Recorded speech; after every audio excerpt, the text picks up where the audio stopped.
Good afternoon, Don't Unfriend Me Nation. Matthew Spear from the Don't Unfriend Me podcast. Good to have you here.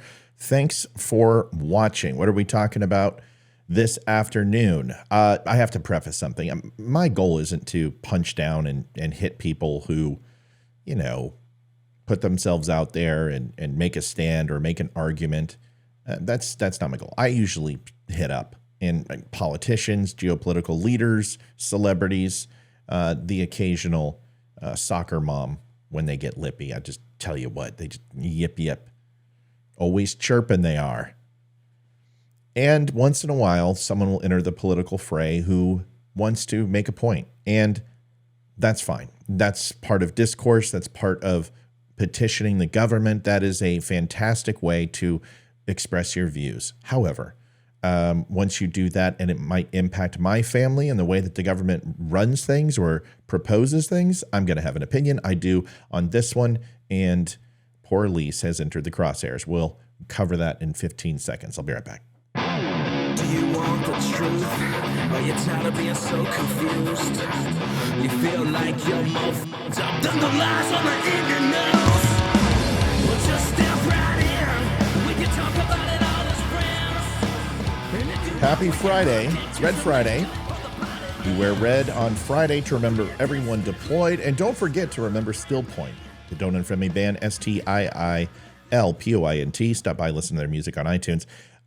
Miss Flatland, Elise Flatland to be specific. Well, kind of. It's a pseudonym. Now, I did a little research. I found out who this lady is, and I am not going to share her real name. If she wants to remain anonymous, that's absolutely fine.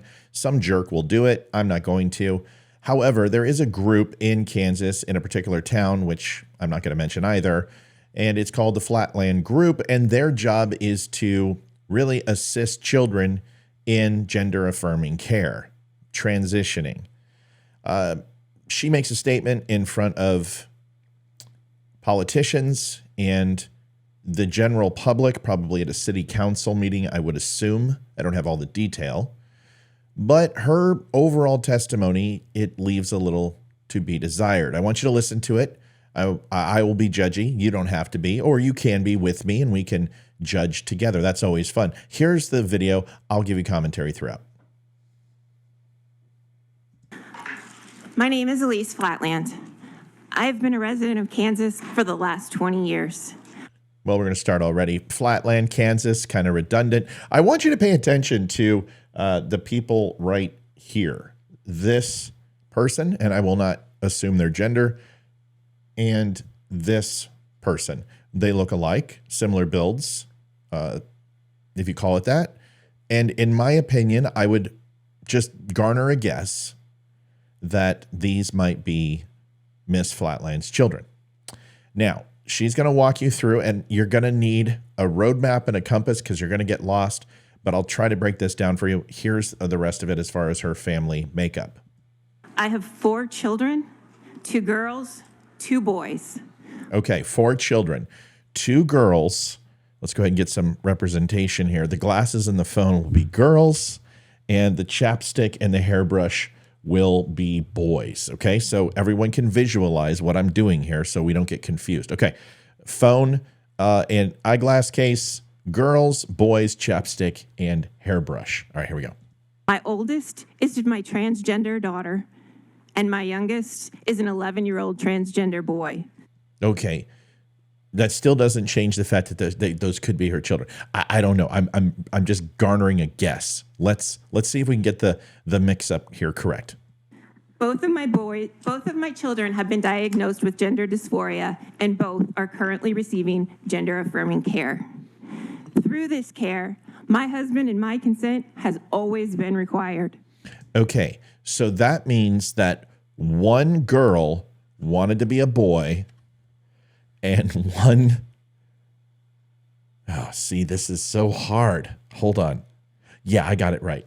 That one boy wanted to be a girl, and one girl wanted to be a boy. So chapstick comes over with a phone, eyeglass case goes with brush, and there we have it. The problem is when you say transgender girl, transgender boy, listen, just for all intents and purposes, can we just go ahead and say 2 girls, 2 boys? That's what she did at the beginning. But we also have to put a caveat on it. So confusing. My gosh. All right, let's see if this mathematical word problem gets any better. They have asked my children what they envision their bodies looking like as an adult, and never once did they mention surgery to my children. Well, that's because they can't. There's only certain states where that can take place, and you have to actually ask for the options. They can go ahead and lay the bait out there with a giant hook in it to try to walk you down that path and lead the witness, so to speak. But certain states have rules to that. So it doesn't necessarily add any credence to your testimony. And second, when you ask a child, hey, what is your body going to look like when they are underage? You said 11 years old. I would be wondering why in the hell that doctor is asking that question. It seems a little inappropriate to me, unless you are taking that child for a specific purpose, which would then be simply nuance. You have a desire to tell the doctor what you think your child needs, and then that doctor is qualifying to see if the child is aligned, which means you've already had a conversation with the kid. And that doesn't necessarily mean that that is an original idea coming from the child. It means it's coming from you. We are well aware of what is going on with our children. That's fantastic. Every parent should.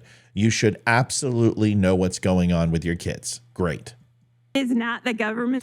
I don't know what this person's on a phone the whole time and doesn't seem to be quite interested in this pressing legislation and testimony. Job to decide on the best medical care for citizens. Treating gender. Wait a second. What did she say? Let's go back and listen to that again. To decide on the best medical care for citizens. We're well aware of what is going on with our children. It is not the government's job to decide on the best medical care for citizens. You should tell the people behind you wearing the mask. That's interesting that you believe that, because that wasn't the song and dance that was 2 years ago. And I understand Rainbow Sprite and her hair and all that type of stuff. A lot of people are going to put stigmas and stereotypes, but I guarantee this person was pro-vax and also pro-government and pro-step on the necks and backs of all conservatives, as anyone, conservative or Democrat, who said, you know what, I have questions about the vaccine. I want to take some time. I don't think she was on there about freedom of choice when it came to that. Treating gender dysphoria, it has widely accepted guidelines for care. It does not need to be scrutinized by non-medical experts in government. So is she a medical expert out of government? I know I'm not. And I know most of the people up on stage aren't. So who are the people we should reach out to? Well, I think we should reach out to some basic understandings, whether that be scripture or whether that be science or whether that be having a conversation with the Father. And where is he in all of this, or she, depending upon the situation? All parents make non-reversible choices for their children. All parents make non-reversible choices for their children. Yeah, but there's a caveat to that, I would think. All parents make non-reversible choices that they feel are the best for their children. And then there's another end to that, is sometimes we make the wrong choices, which creates damage or obstacles for our children, especially when we decide to go ahead and castrate them chemically or physically, so they have been altered for the entire life. That sounds like an irreversible situation, if that's what we're discussing. Now, if you're just advocating for someone to go ahead and wear a dress when they should be wearing something else, well, that's completely different. You're saying that you want somebody to just dress differently, but that's not what we're hearing from you. You're saying that a boy is a girl and a girl is a boy, and we have to address them as such, and that goes much deeper than just changing clothes. This goes with changing your name, changing your sexual makeup, trying to change your physical appearance from not just an outward appearance, but when it comes to appendages and certain genitalia, this is a very different conversation. And when we're talking about gender dysphoria, you're actually describing a person who feels trapped, a person who feels like they cannot breathe, who has anxiety for simply being who they are. And isn't it an interesting thing that you say, please just accept us for who you are, but you can't even accept yourself for who you are? It's an interesting dilemma. I make choices every day that will affect my children's future. That is my job as a mother. It is my responsibility. We disagree on parenting here. I don't believe it's your job to make choices for your children, up to a certain age, of course. But at some point, you're going to have to start trusting your children and giving them small bites of responsibility in order to go ahead and consume what's coming in life. If not, you're ill preparing them for the future. But this is a lesson in parental guidance. This doesn't necessarily mean you have to follow that. But I do believe that if you constantly make decisions for your children, you teach them nothing but you making all of their decisions. To work with medical professionals and decide what is best for the health of my children. I am outraged that this is even a discussion I have to have. The mental, emotional, and social well-being of transgender children suffers when their medical care is threatened. These children deserve to live their lives with dignity, confidence, and pride. Thank you. I think people's first reaction to this video is probably going to be to attack that lady. I'm fairly decent at public speaking. I've done it most of my life. I've talked to people in auditoriums, in halls that are fit for a few hundred people, and stadiums that are housing 30,000 people. And the one thing is true is that it's difficult to speak in front of people, and it never gets easier. There's always nerves. And obviously that takes a lot of courage for what she did, because there are people who are going to ridicule her, including me. I poke some fun, because your odds go up tremendously when you have rainbow colored hair that your children are going, no, I'm kidding. I'm not going to do it. When the math comes down to this is the dilemma for me. And all of the things that she said, whatever, some of it's opinion, some of it's tries to be factual, but there really is only one thing that makes me say stop, is the fact that this lady is not openly admitting that she has a huge impact on what happened to her kids. She flirts with the idea, but she covers it in the guise of that it is protecting my children or making decisions for them. Nowhere is the responsibility that the decisions that I've made may have harmed my children. When we take a look at the numbers, I broke it down, and it's staggering. So we need a starting point in all this, because it's not going to get any easier. I couldn't even figure out the glasses and the brush thing. So we need to break this down, because really numbers are what I go by data, because you can't just sit here and go by emotion and feeling. So we need a starting point. We know that 0.6% of the population is transgender. Now, there might be a skew to the left or to the right of that based on how many people feel comfortable or not feel comfortable actually disclosing that they're transgender. I haven't found a lot of people to be necessarily tight-lipped about this, no pun intended. For one child, if you have one child alone, there's a 0.6% chance then to have a transgender child. For two children, to find out the chance of both children being transgender, you multiply the chance for one child by itself, because both events are separate and don't affect each other in any way, shape, or form unless you have twins. But in this case, those odds are so astronomical, I can't even do the math. So you take 0.6% by 0.6%, and that equals 0.0036%. So then you take that 0.6 and 0.6 equaling 0.36, and then you go ahead and get a number. What does it mean?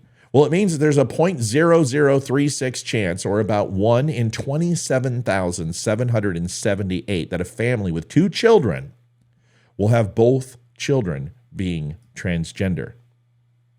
Now, is it possible? Sure. Is it probable? No. So when this lady says that it's care or that it is treatment, you're making it sound like a disease. You're making it sound like a mental disorder. You're making it sound like an illness. And I believe that's what we have said isn't true. That gender dysphoria definitely happens emotionally when someone feels that they are disconnected from their sex or their gender. But the way this lady makes it sound is that this is something that happens and it needs to be treated with some sort of care in order to handle what's happening. Now, that sounds much different than what I've heard. This sounds more like something like PTS, something that happens to you that you can get care for and ultimately cure. I don't believe that's what she's saying. I think she's nervous. I believe what she's saying is that this is something that's happened, and therefore we have to embrace it and embrace it as parents and not question it. And to me, I think that's a mistake. Let me give you an example. Bill Maher says it best. When he was talking about gender dysphoria and transitioning and it's everything else as an example with a guest that he had, he said, boy, am I glad that when I was a young boy and I played pirate growing up, that my parents didn't go ahead and remove my eye and take my leg and then go ahead and give me a speech impediment where everything I said ended with "arr." And the fact of that is true, because children go through many different phases. They go through many different things to identify who they are. And that's what growing up is. But when you go ahead and create a stigmatism and you stifle that growth by telling your child that this is who they are and this is all they will ever be, I think is setting them up for failure. When your child comes to you and says, I want to be an astronaut, you don't say no. The odds of you becoming an astronaut are 0.0673%. You need to do something else. Let's do something that's more your speed. You encourage it. But if they're 18 years old and they ultimately are ready to be an astronaut, you're going to have to sit them down, especially when they're flunking pre-algebra as a senior in high school. I believe this, and Charlie Kirk made a great point. And he said, if you're 18 and you think that you're the opposite sex, then we need to go ahead and get you some help. If you're 8 years old and you think you're the opposite sex, your parents need to get some help. It's an interesting point. Folks, thanks so much for watching the Don't Unfriend Me show. You can catch us live at 7 o'clock tonight. If you like the show, stop by thedumshow.com. Give us a like, follow, and share. We appreciate it. Thanks for watching. God bless, and take care of each other out there. Before we go, I will do what I always do, which is the Veteran Crisis Hotline. Dial 988 and press 1 for help. Remember, mental illness is something that is treatable, and it takes you to make that phone call. If you can't, you can reach out to me. I'll make it with you. Or if you are a loved one who's looking to get some help for someone anonymously, you can call Veteran Crisis Hotline, give them that person's name and number, and they will call without disclosing your name to get them that help. Remember, there is a way out. 22 veterans commit suicide a day because of PTS, anxiety, and depression. It is way too much. Make that phone call, write it down, give it to a swim buddy, battle buddy. Just give it to somebody. Thanks so much, folks. We'll see you tonight at 7. Adjusting transmitter output. This is the Don't Unfriend Me show with your hosts, Matt, Leroy, Amy, Olivia, and Mike. Geopolitics, military analysis, and election coverage. Coming to you live on the Spreely.tv network and all major social media channels at The DUM Show. Honest, direct, unfiltered. We can agree, we can disagree. Just don't unfriend me.